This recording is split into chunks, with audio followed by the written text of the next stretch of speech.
നമ്മുടെ നെവിന് നൂറ എന്നോട് ചോദിക്കുന്നുണ്ട് അടുത്ത ആഴ്ച ആരായിരിക്കും എവിക്റ്റായി പോവാന്നുള്ളത്. അപ്പോൾ നൂറ പറയുന്നുണ്ട് ഞാനാവാൻ ചാൻസ് ഉണ്ട് എന്ന്. അപ്പോൾ നെവിൻ പറയുന്നുണ്ട് അതെന്താ ആയിക്കൂടെയെന്ന് ചോദിക്കുന്നുണ്ട്.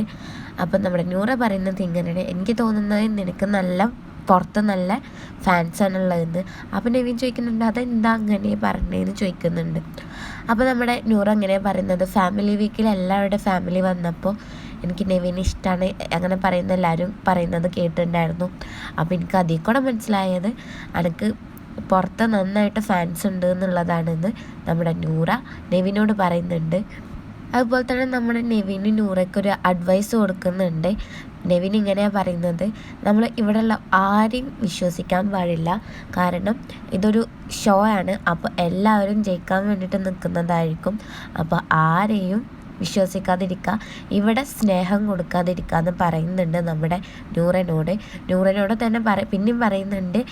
ഞാനിപ്പോഴും പറയുന്നുണ്ട്, നെവിൻ ഇങ്ങനെയാണ് പറയുന്നത്, ഞാനിപ്പോഴും പറയുന്നുണ്ട് ഇവിടെ ആരോടും സ്നേഹം കാണിക്കാതിരിക്കുക, സ്നേഹം കാണിച്ചാൽ നമ്മൾ പറ്റിക്കപ്പെടുന്നു പറയുന്നുണ്ട്. അപ്പോൾ നമ്മുടെ നൂറ പറയുന്നുണ്ട് എനിക്ക് മനസ്സിലാവുന്നുണ്ട് എന്ന് നന്നായിട്ട്. അതുപോലെ തന്നെ നെവിൻ വീണ്ടും പറയുന്നുണ്ട് എന്നെ വിശ്വസിക്കാൻ പാടില്ല, കാരണം ഞാനിപ്പോൾ എനിക്ക് മോട്ടിവേഷൻ തന്നിട്ട് അടുത്ത വീക്കിൽ ഞാൻ ചിലപ്പോൾ എന്നെ ആയിരിക്കും നോമിനേറ്റ് ചെയ്യാന്നുള്ളത് പറയുന്നുണ്ട്. അപ്പോൾ നൂറ പറയുന്നുണ്ട് മനസ്സിലായി.